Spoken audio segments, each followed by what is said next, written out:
جس سے محبت ہوتی ہے، محبوب کی ایک ایک ادا کو وہ فالو کرنا اور اس کو اختیار کرنا پسند کرتا ہے۔ نوجوانوں کو کسی کرکٹر سے محبت ہو جاتی ہے، کسی فلمی ایکٹر سے محبت ہو جاتی ہے تو آپ دیکھیے وہ لباس بھی اسی طرح کا پہننا پسند کرتا ہے، وہ بال بھی اسی اسٹائل کے رکھتے ہیں، وہ اپنی زندگی، اپنی لائف اسٹائل اسی طرح کی بنانے کی کوشش کرتے ہیں۔ قیس عامری کو لیلا سے محبت تھی تو لیلا کی ہر چیز سے محبت تھی، اس کے بارے میں عجیب و غریب باتیں اس کی طرف منسوب کی ہوئی ہے، لیکن ہے عبرت و نصیحت کی۔ وہ جب لیلا کی گلی سے گزرتا تھا، لیلا کے مکان سے گزرتا تھا، اس محلے سے گزرتا تھا تو گلی کی ایک ایک اینٹ کو چومتا تھا، مکان کو چومتا تھا، پتھروں اور اینٹوں کو چومتا تھا۔ تو کسی نے کہا ارے پاگل، ان اینٹوں میں کیا رکھا ہے، ان کو کیوں چومتے ہو؟ تو اس نے کہا امر علی الدیار دیار لیلا اقبل ذا الجدار وذا الجدار وما حب الدیار شغفن قلبی ولکن حب من سکن الدیار۔ میں اس علاقے سے کسی قیس عامری مجنون کے بارے میں کہا جاتا ہے،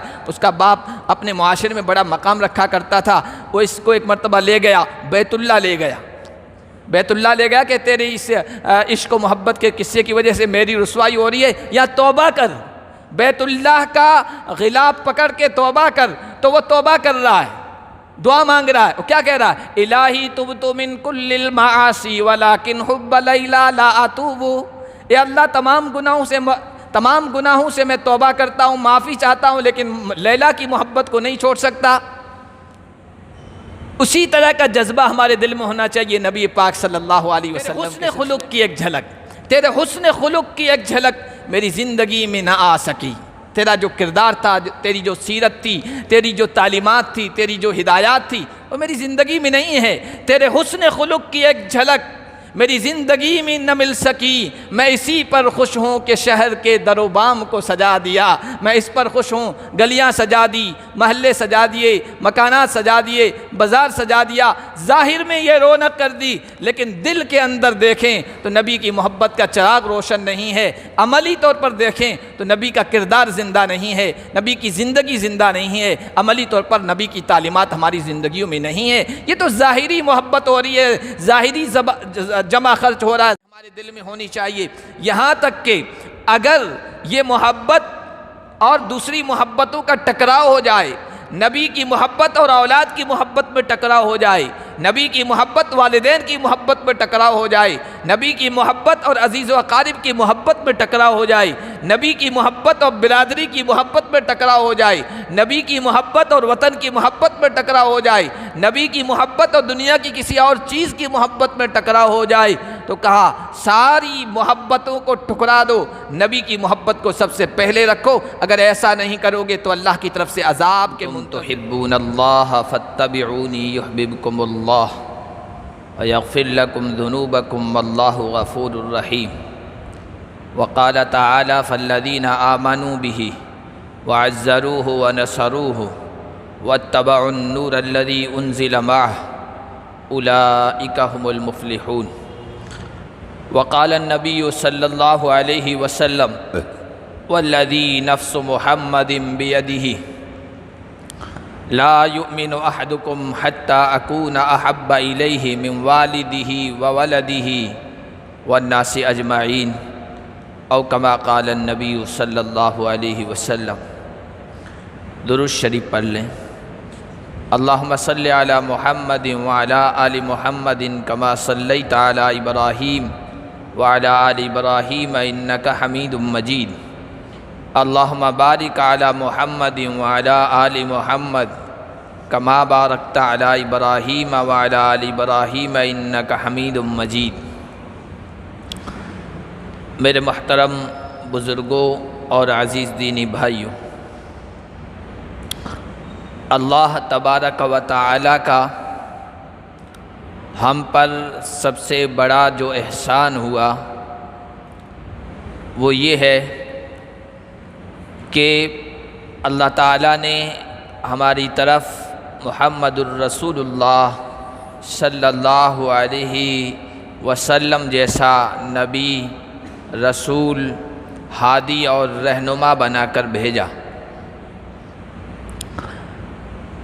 ایسے نبی، عظمت والے رسول اور ہادی اور رہنما کے سلسلے میں جتنا بھی بیان کیا جائے، تقریر کی جائے یا لکھا جائے، حق ادا نہیں ہو سکتا۔ اگر کوئی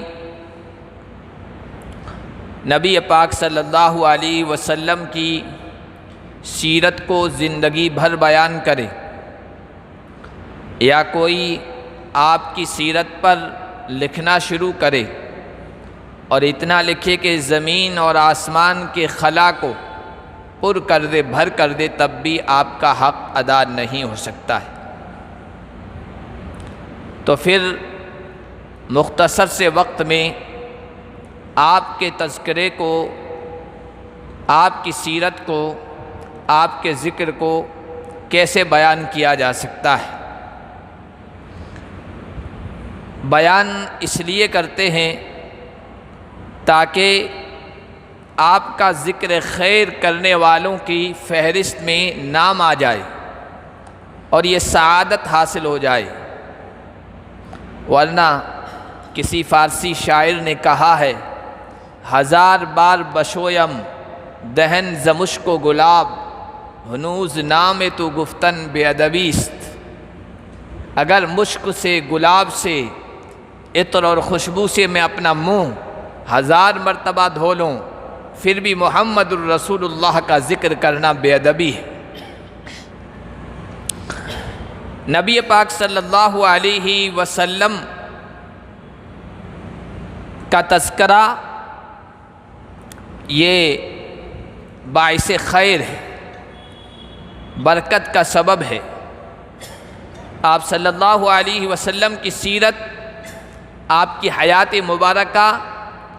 آپ کی زندگی ایسی ہے کہ ہر لمحہ، ہر وقت اس کو بیان کیا جائے،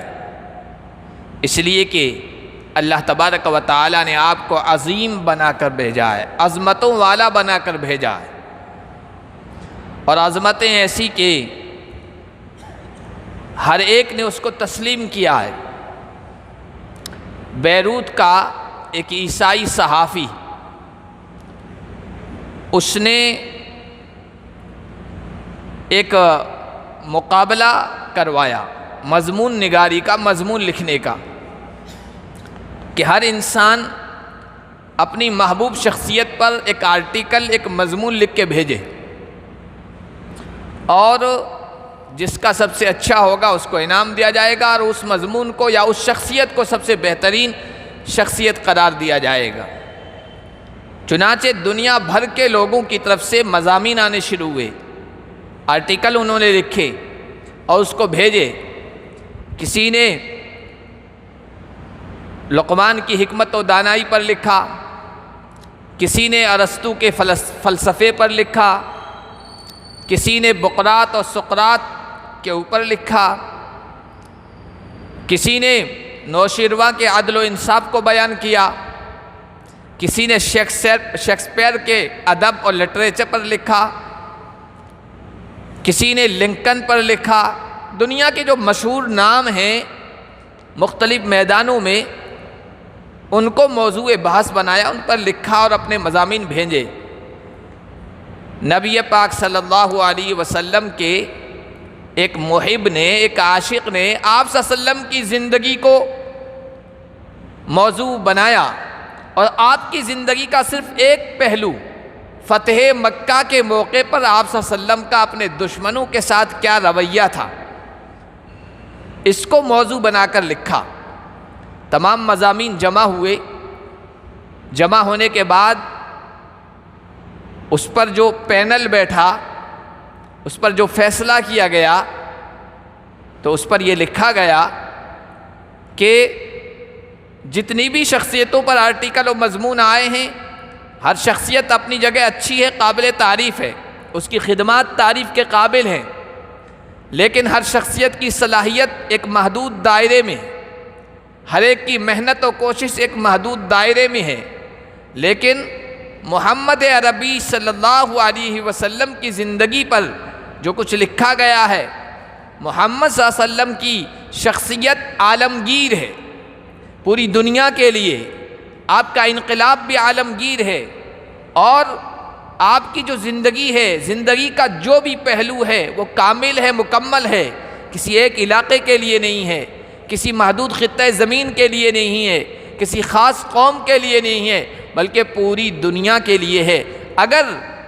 کوئی زندگی انسانوں کے لیے، پوری دنیا کے انسانوں کے لیے نمونہ بن سکتی ہے، آئیڈیل بن سکتی ہے، وہ محمد الرسول اللہ صلی اللہ علیہ وسلم کی۔ تو نبی پاک صلی اللہ علیہ وسلم کی زندگی کو بیان کرنا، آپ کی عظمتوں کو بیان کرنا، آپ سے محبت کو بیان کرنا، یہ ایمان کا حصہ ہے۔ اور نبی پاک صلی اللہ علیہ وسلم جس مہینے میں اس دنیا میں تشریف لائے، جس میں آپ کی ولادت ہوئی، اس میں تو آپ کا تذکرہ ہونا ہی چاہیے۔ ایسے تو تذکرہ ہر لمحہ، ہر وقت، ہر جگہ ہونا چاہیے۔ نبی پاک صلی اللہ علیہ وسلم کے تذکرے سے، آپ کی سیرت مبارکہ سے، آپ کی زندگی سے، آپ کی بابرکت حیات سے فائدہ اٹھانے کے لیے 3 چیزیں شرط کی حیثیت رکھتی ہے، جن کو آپ یوں بھی کہہ سکتے ہیں کہ یہ نبی پاک صلی اللہ علیہ وسلم کے حق ہے امتیوں پر، یا جو آپ کی زندگی سے فائدہ اٹھانا چاہتے ہیں ان پر ضروری ہے ان چیزوں کو اختیار کرنا۔ ویسے تو علماء کرام نے نبی پاک صلی اللہ علیہ وسلم کے امت پر کیا حقوق ہیں ان پر کتابیں لکھی ہے، لیکن آج کی اس مختصر سی مجلس میں، مختصر سے وقت میں 3 جو آپ کے حق ہیں اور جو 3 شرطیں ہیں ان کو بیان کرنا چاہتا ہوں۔ نبی پاک صلی اللہ علیہ وسلم پر ایمان لانے کے بعد یہ 3 چیزیں ضروری ہیں۔ سب سے پہلی چیز، فَالَّذِينَ آمَنُوا بِهِ وَعَزَّرُوهُ، ایمان لانے کے بعد سب سے پہلی چیز جو دل میں ہونی چاہیے وہ نبی پاک صلی اللہ علیہ وسلم کی عظمت ہے، آپ کا احترام ہے، آپ کا ادب ہے، آپ کا اکرام ہے۔ اس لیے کہ عظمت، ادب و احترام یہ دین کا حصہ ہے۔ بلکہ کسی نے کہا کہ الدین کلہ ادب، دین نام ہی ادب کا ہے۔ اللہ کا ادب، رسول اللہ کا ادب، قرآن کا ادب، مسجد کا ادب، کعبۃ اللہ کا ادب، والدین کا ادب، استاذ کا ادب، پیر و مرشد کا ادب و احترام، ہر چیز کا ادب ہمیں سکھایا گیا ہے۔ کھانے کا ادب، پینے کا ادب،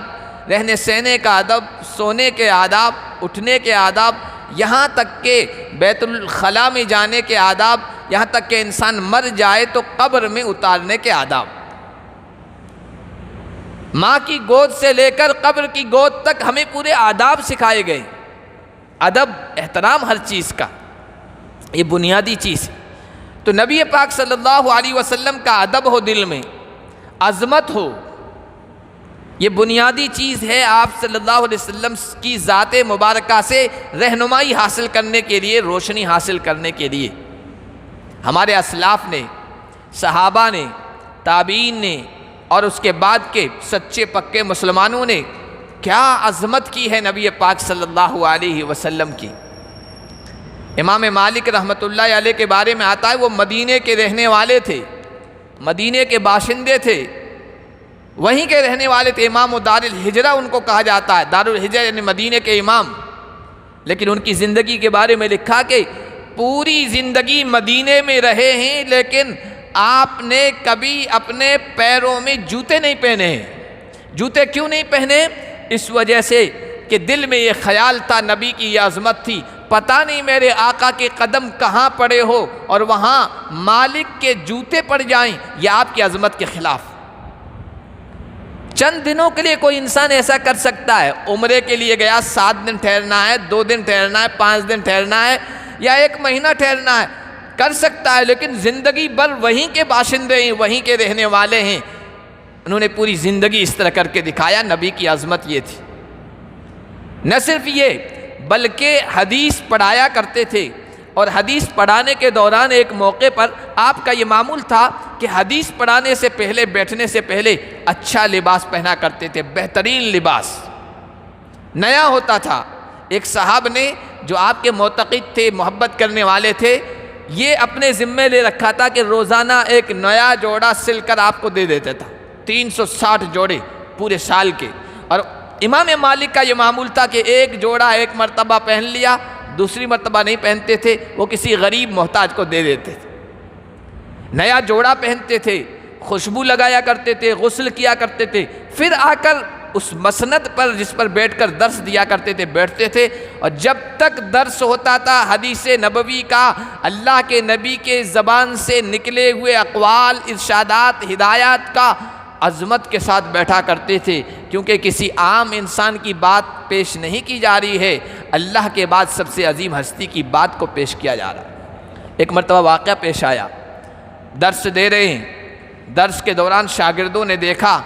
کہ امام مالک رحمۃ اللہ علیہ پڑھا رہے ہیں، لیکن چہرے کا رنگ بدل رہا ہے، سرخ ہو رہا ہے، لال ہو رہا ہے، بے چینی چہرے سے ظاہر ہو رہی ہے، لیکن حرکت نہیں کر رہے، بدن نہیں ہلا رہے، ہاتھ ادھر ادھر نہیں لے جا رہے۔ کئی مرتبہ اس طرح پیش آیا درس کے دوران۔ درس ختم ہوا تو ایک شاگرد سے کہا کہ دیکھو تو بھائی میرے جبے کے نیچے کیا چیز ہے۔ انہوں نے جبہ اٹھا کر دیکھا، کرتا اٹھا کر دیکھا تو دیکھا کہ نیچے بھیڑ ہے، یہ پیلا سا جو ایک کیڑا ہے جو اڑتا رہتا ہے، کاٹتا ہے تو آدمی سوج جاتا ہے، بہت خطرناک ہوتا ہے۔ چونکہ وہ اندر پھنس گیا تھا، کئی جگہوں پر اس نے ڈس لیا تھا اور اسی کا اثر تھا کہ چہرے کا رنگ بدل رہا تھا، لیکن آپ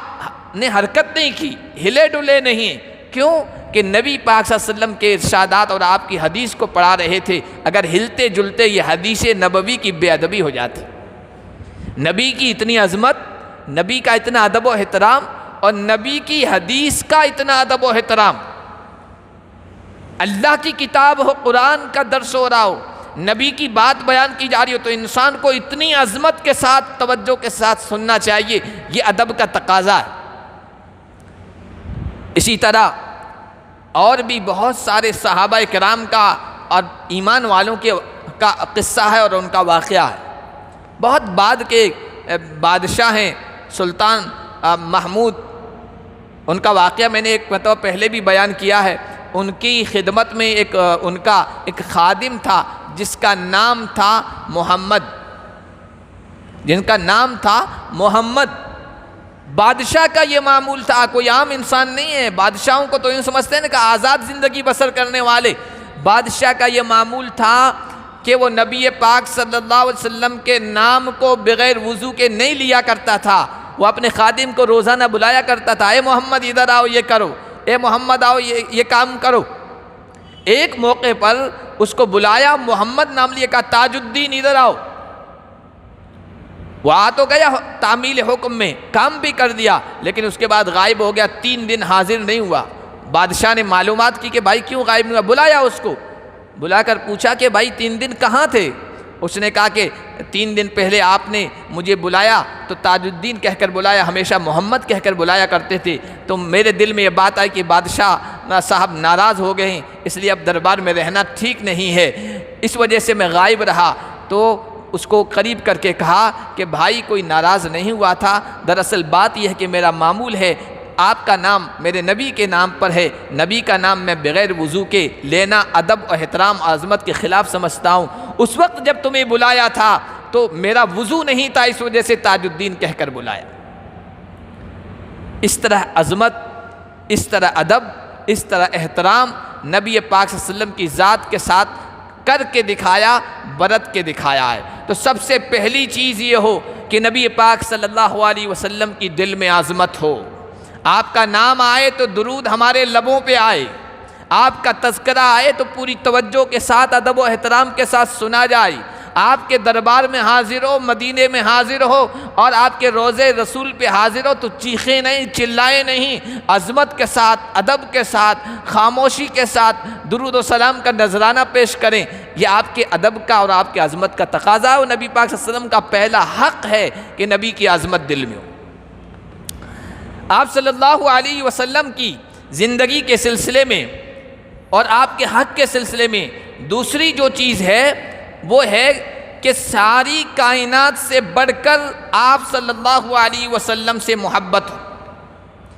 محمد کی محبت یہ ایمان کا جزو لازمی ہے، ضروری حصہ ہے۔ اللہ کے نبی صلی اللہ علیہ وسلم نے اپنے ارشادات میں بیان فرمایا کہ میری محبت، مجھ سے محبت دنیا کی تمام محبتوں سے بڑھ کر ہونا چاہیے۔ بخاری شریف کی روایت ہے، والذی نفس محمد بیدہ،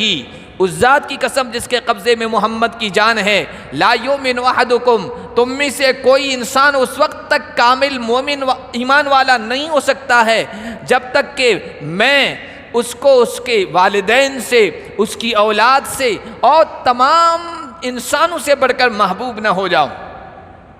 نبی پاک صلی اللہ علیہ وسلم کا ارشاد ہے، احب اللہ لما یغدوکم من نعمہ، اللہ سے اس لیے محبت کرو کہ اللہ اپنی نعمتوں کی بارش تم پر برسا رہا ہے، اللہ کے بے شمار احسانات تم پر رہ رہے ہیں، وہ اپنی نعمتیں، اپنی غذائیں تمہیں کھلا رہا ہے، اور مجھ سے محبت اس لیے کرو کہ اللہ مجھ سے محبت کرتا ہے، اللہ مجھ سے محبت کرتا ہے۔ اللہ کے نبی صلی اللہ علیہ وسلم نے یہ بھی ارشاد فرمایا کہ ایک ایمان والے کا ایمان نکھرتا ہے جب اس کے دل کے اندر سچی محبت ہو۔ حدیث میں فرمایا 3 چیزیں جس شخص میں پائی جائے گی وہ ایمان کی حلاوت، ایمان کی مٹھاس، ایمان کی لذت و شیرینی اور ایمان کا ٹیسٹ پائے گا۔ اس میں سب سے پہلی چیز یہ بیان فرمائی، ان یکون اللہ ورسولہ احب الیہ مما سواہما، کہ اللہ اور اس کے رسول تمام کائنات سے بڑھ کر اسے محبوب ہو۔ اللہ کی ذات کے بعد کائنات کی ہر چیز سے بڑھ کر محمد الرسول اللہ صلی اللہ علیہ وسلم سے محبت ہو۔ ایسی محبت نبی پاک صلی اللہ علیہ وسلم کی ہمارے دل میں ہونی چاہیے، یہاں تک کہ اگر یہ محبت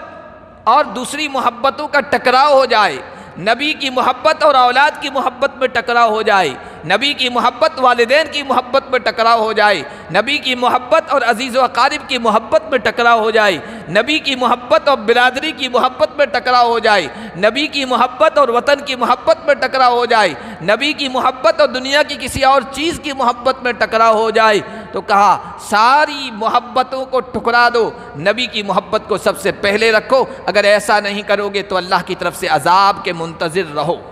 قل، اے نبی اعلان کر دیجئے، کہہ دیجئے، ان کان آباؤکم وابناؤکم واخوانکم وازواجکم وعشیرتکم واموال اقترفتموها وتجارت تخشون کسادها ومساکن ترضونها، اگر تمہارے باپ، تمہاری اولاد، تمہارے بھائی، تمہارے رشتہ دار، تمہارا وہ مال و کاروبار جس کے مندہ ہونے کا تمہیں خطرہ ہے، اور وہ گھر اور وطن جس میں تم رہ رہے ہو، یہ چیزیں اگر اللہ اور اس کے رسول سے بڑھ کر محبوب ہیں، فَتَرَبَّصُوا حَتَّى يَأْتِيَ اللَّهُ بِأَمْرِهِ، تو پھر انتظار کرو کہ اللہ کا فیصلہ آ جائے۔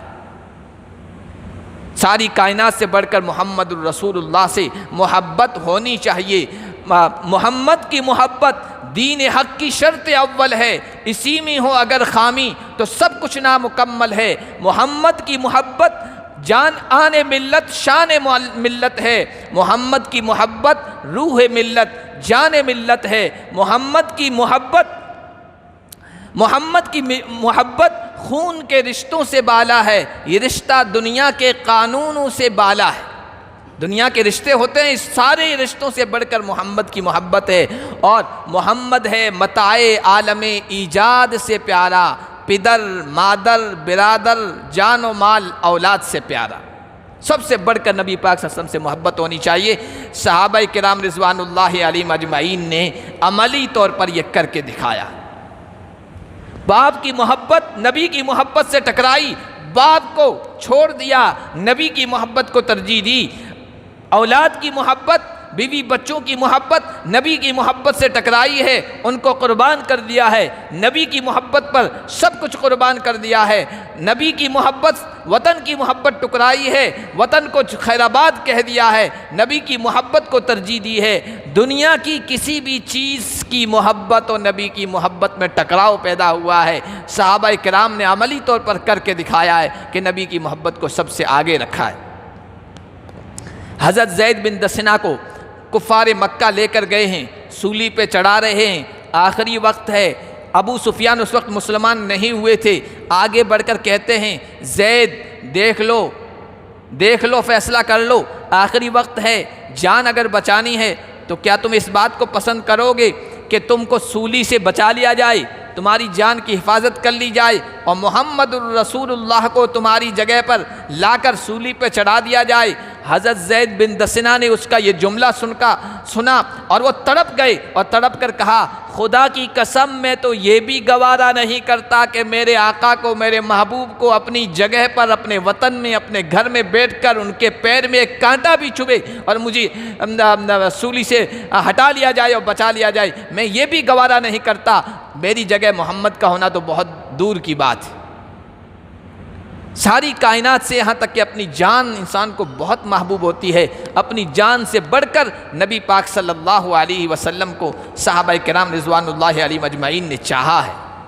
ساری محبتوں کو قربان کیا ہے، اللہ اور اس کے رسول کی محبت کو ترجیح دی ہے۔ نبی پاک صلی اللہ علیہ وسلم پر ایمان کا تقاضا یہی ہے کہ آپ کی محبت دل میں ایسی ہو کہ ساری چیزوں کو قربان کر دیا جائے، ایسا جذبہ ہمارے دلوں میں آئے اور نبی پاک صلی اللہ علیہ وسلم کی محبت کو چھوڑنے کے لیے کسی بھی شکل میں ہم تیار نہ ہوں۔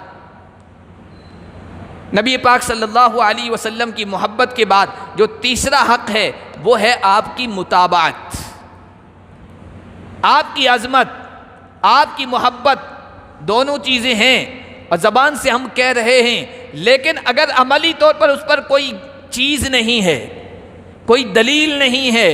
کوئی نشانی نہیں ہے، تو پھر صرف زبانی محبت کا دعویٰ ہے، یہ صرف زبانی عشق کا دعویٰ ہے، یہ صرف زبانی پیار کا دعویٰ ہے، یہ صرف زبانی جمع خرچ ہے۔ ان دونوں چیزوں پر کہ نبی کی عظمت ہمارے دلوں میں ہے، نبی کی واقعی محبت ہمارے دلوں میں ہے، سب سے بڑی دلیل یہ ہے کہ آپ صلی اللہ علیہ وسلم کی اتباع اور پیروی ہماری زندگی میں ہو،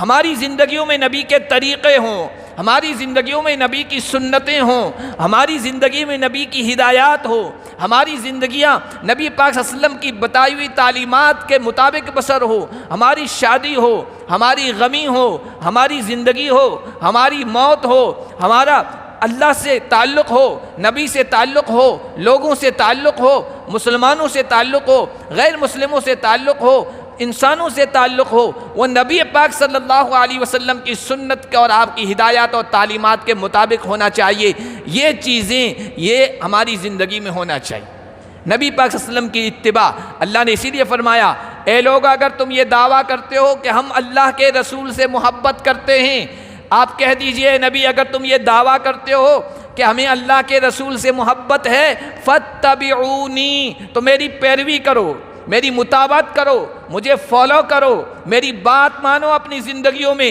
تب جا کے سچے محب اور سچے عاشق تم گردانے جاؤ گے اور سمجھے جاؤ گے، ورنہ خالی خولی دعوت ہوگی، زبانی محبت ہوگی، اس پر کوئی دلیل مضبوط نہیں ہے۔ صحابہ کرام رضوان اللہ علیہم اجمعین ساری دنیا سے اس میں بھی سبقت لے گئے، ساری دنیا سے اس میں بھی سبقت لے گئے۔ عجیب عجیب و غریب واقعات ہیں صحابہ کرام کے، کس طرح نبی پاک صلی اللہ علیہ وسلم کے ایک ایک حکم پر اور ایک ایک سنت پر اپنا سب کچھ قربان کیا، اسی کو ترجیح دی ہے۔ کسی معاملے میں آپ کے طریقے کو نہیں چھوڑا ہے، آپ نے حکم دے دیا فوراً اس پر عمل کیا، آپ نے کسی چیز کے بارے میں ناگواری ظاہر کی، وہ ان کو کتنی بھی محبوب تھی، پسندیدہ تھی، فوراً چھوڑ دی۔ حضرت خریم اسدی ایک صحابی ہیں، وہ بال لمبے رکھا کرتے تھے، بہت زیادہ لمبے بال رکھا کرتے تھے اور ازار پہنتے تھے، وہ بہت نیچی پہنا کرتے تھے، ٹخنوں سے بھی بہت نیچی، عربوں کا اس وقت رواج تھا۔ اللہ کے نبی نے ایک موقع پر کہا خریم اسدی بہت بڑھیا آدمی ہے، بہت اچھے آدمی ہیں، اگر دو چیزوں میں کمی کر لیں، بال زیادہ لمبے ہیں وہ تھوڑے چھوٹے کر لیں اور اپنی ازار کو تھوڑی اونچی کر لیں۔ ان کو جب نبی پاک صلی اللہ علیہ وسلم کی یہ بات پہنچی ہے، انہوں نے چوں و چرا نہیں کی، اگر مگر جس طرح ہم کرتے ہیں، گلیاں نکالتے ہیں، راستے نکالتے ہیں، کیا کریں، ایک طرف نبی کی تعلیمات ہیں، دوسری طرف رشتہ دار ہیں، کیا کریں، ایک طرف یہ ہے اور دوسری طرف دوست ہیں، یہ نہیں کیا، فوراً گئے اور قینچی یا چاقو لیا اور اپنے بال یا کانوں تک کروا لیے جس طرح اللہ کے نبی کی زلفیں تھیں، اور جو ازار تھا وہ فوراً اوپر کر لیا۔ نبی پاک صلی اللہ علیہ وسلم کی اتباع اور آپ کی پیروی اس چیز کا نام ہے۔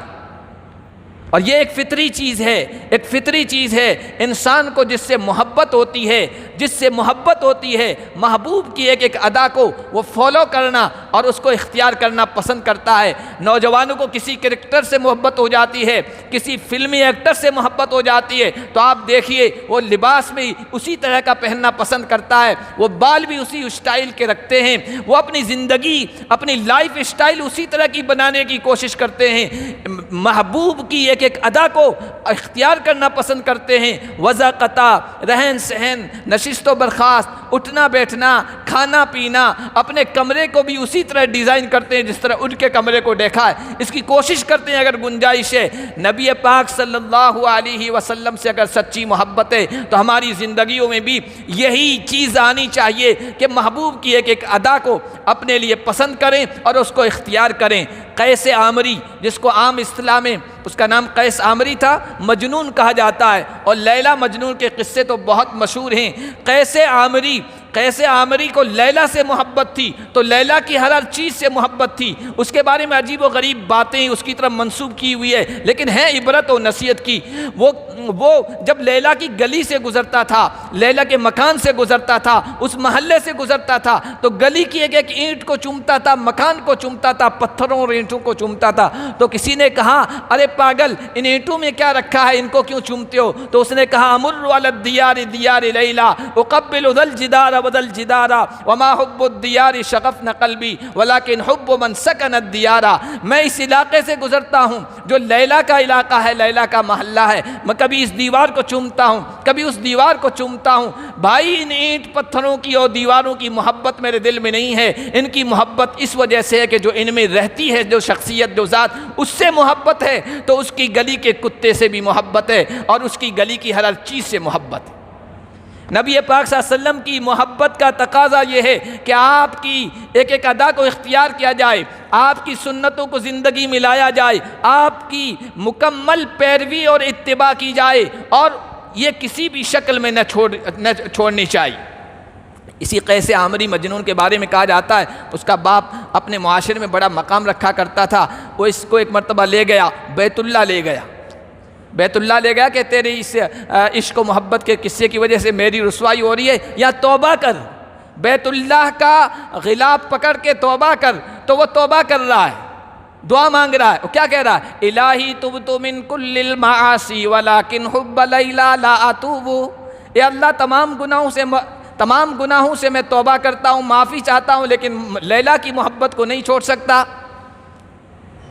اسی طرح کا جذبہ ہمارے دل میں ہونا چاہیے۔ نبی پاک صلی اللہ علیہ وسلم کے سلسلے میں دنیا کی تمام چیزوں کو چھوڑ سکتا ہوں لیکن نبی کی محبت سے دستبردار نہیں ہو سکتا۔ اور نبی کی محبت کی سب سے بڑی علامت یہ ہے کہ ہماری زندگیوں میں نبی کے طریقے آئے، نبی کی تعلیمات آئے، نبی کی ہدایات آئیں، ورنہ جس طرح ہم محبت کا اظہار کر رہے ہیں نا، نبی کی محبت میں جس طرح جن چیزوں کا اظہار کر رہے ہیں ان کا تو سنت سے، شریعت سے، نبی کی تعلیمات سے کوئی تعلق نہیں ہے۔ نبی پاک صلی اللہ علیہ وسلم کی اتباع یہ ہے کہ ہر معاملے میں دیکھیں نبی نے کیا یا نہیں۔ نبی کے صحابہ جو نبی کے سب سے بڑے عاشق تھے، ان کے بعد تابعین اولیاء کرام، ان کی زندگی میں یہ عمل ہے یا نہیں؟ اگر نہیں ہے تو پھر ہماری زندگیوں میں بھی وہ نہیں ہونا چاہیے، ورنہ وہی ہے جو کسی شاعر نے کہا ہے کہ تیرے حسن خلق کی ایک جھلک میری زندگی میں نہ آ سکی۔ تیرا جو کردار تھا، تیری جو سیرت تھی، تیری جو تعلیمات تھی، تیری جو ہدایات تھی، وہ میری زندگی میں نہیں ہے۔ تیرے حسن خلق کی ایک جھلک میری زندگی میں نہ مل سکی، میں اسی پر خوش ہوں کہ شہر کے در و بام کو سجا دیا، میں اس پر خوش ہوں، گلیاں سجا دی، محلے سجا دیے، مکانات سجا دیے، بازار سجا دیا، ظاہر میں یہ رونق کر دی، لیکن دل کے اندر دیکھیں تو نبی کی محبت کا چراغ روشن نہیں ہے، عملی طور پر دیکھیں تو نبی کا کردار زندہ نہیں ہے، نبی کی زندگی زندہ نہیں ہے، عملی طور پر نبی کی تعلیمات ہماری زندگیوں میں نہیں ہے۔ یہ تو ظاہری محبت ہو رہی ہے، ظاہری